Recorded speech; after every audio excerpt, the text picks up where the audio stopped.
Joining us in studio is Puck News Washington reporter Abby Livingston, along with Ashley Koning, the director of the Eagleton Center for Public Interest Polling at Rutgers. Abby, let me start with you. Just give us the lay of the land in Maine. This is to pick the candidate who will go up against Susan Collins, longstanding senator from the state of Maine. Yes, there has been this stream of scandals. We can talk about the degree to which they've worsened here.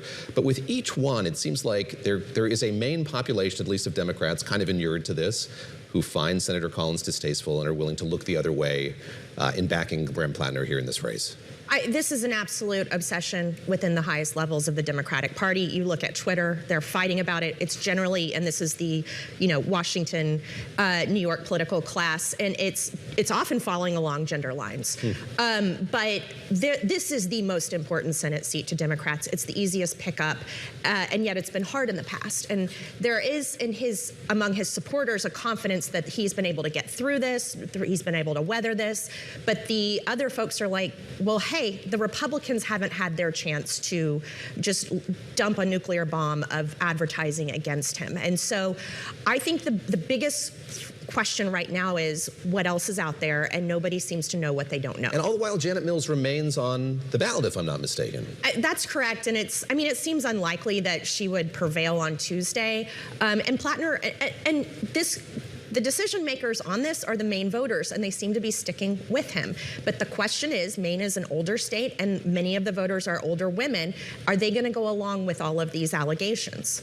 Ashley, what's your take on that? Because we do have some updated polling, and it does seem that when you put at the moment Platner and Collins up head-to-head, Platner is ahead by like 5 points. It's within the margin of error there. But what is your take? Is it just that anyone but the person we've got? We've seen that sometimes on the other end, especially with people backing the president, no matter what he does or says, staying loyal to that. Is this kind of the same thing, but from the Democratic side?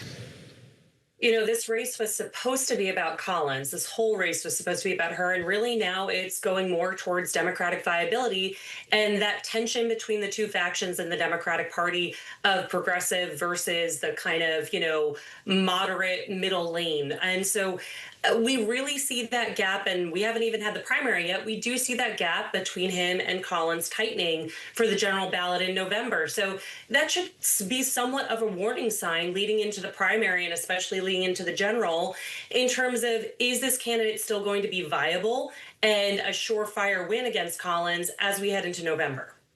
Abby, I'm curious what this means. You mentioned sort of who's making the decisions here. Yes, it's the Maine electorate, but you have Chuck Schumer, who made no secret of the fact that he wanted Janet Mills, the governor of the state, to be the candidate going forward. Talk a bit about his kind of relevance in picking candidates for these races. We just went through a round of primaries last week in which a candidate that he had anointed or backed did win. What does that tell us? What does this race tell us about Washington politicians having the capacity and, yes, money to back primary candidates in these races? Candidate recruitment is why Chuck Schumer is in the position he's in.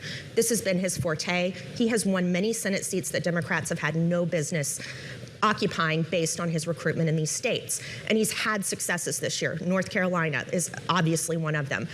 But on the other hand, Michigan and Maine are absolute messes for the Democrats. Were these his recruits? He did not have, he has preferences in these primaries, but they have not, they are struggling. And it is unclear whether they will get through. I mean, Janet Mills isn't going to get through. That's right, of course, yeah. So he still has some of the juice, but it may cost, but not everywhere.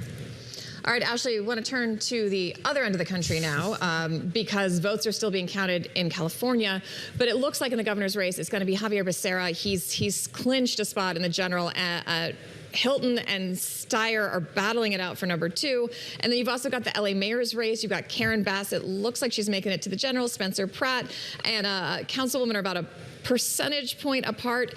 These are tight races, and some Republicans are trying to figure out where they stand. Where do you see this turning out, and where are the winds kind of pushing in favor of which candidates?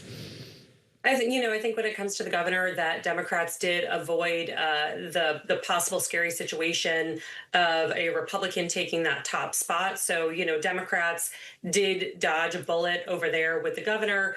But also we have to remember that these kinds of elections, they will take time, especially when we see narrow margins like we do with Pratt and Rahman, because It will take time to count those mail-in ballots. Apparently, many of those ballots came in very late towards primary day, and so that's going to take time to count.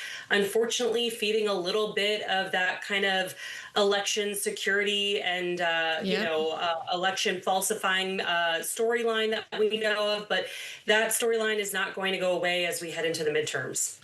Abby, let me end just by asking you about this affordability issue. We've talked about it before when you've been here, the degree to which it's animating voters. Our colleague Anne-Marie Horton was traveling with the president to Wisconsin and back to Bedminster, and she asked him during a colloquy with the president in the aisle of Air Force One about affordability in the context of these sporting events that we're waiting for, the Game 3 of the NBA Finals, the World Cup. FIFA, yeah. Let's take a listen to what he had to say.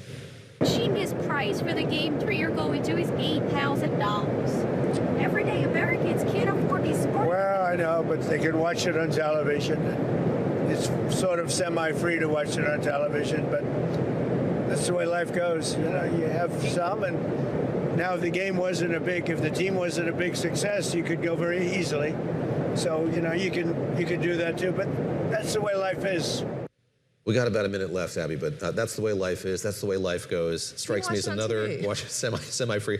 These are sound bites that you have to imagine his advisors are not glad to hear as Americans are struggling with higher prices. I mean, he's now at a montage level with this. Yes. I mean, you've got the, like, little girls don't need as many dolls this I'd Christmas. forgotten that, yeah. Oh, I had two, yeah. I mean, there's a succession of them, and I think the biggest... Not that worried about oil prices. Exactly, yeah. And I think the biggest struggle here for Democrats is which ones to pick to use in the ads. They have a glut of choices. All right, Abby Livingston, you are, of course, with Puck News. We're glad you're here. And Ashley Koning, I'm sad you couldn't be here in person, but we're always happy to have you at Eagleton Center for Public Interest Polling. Thank you both for joining us.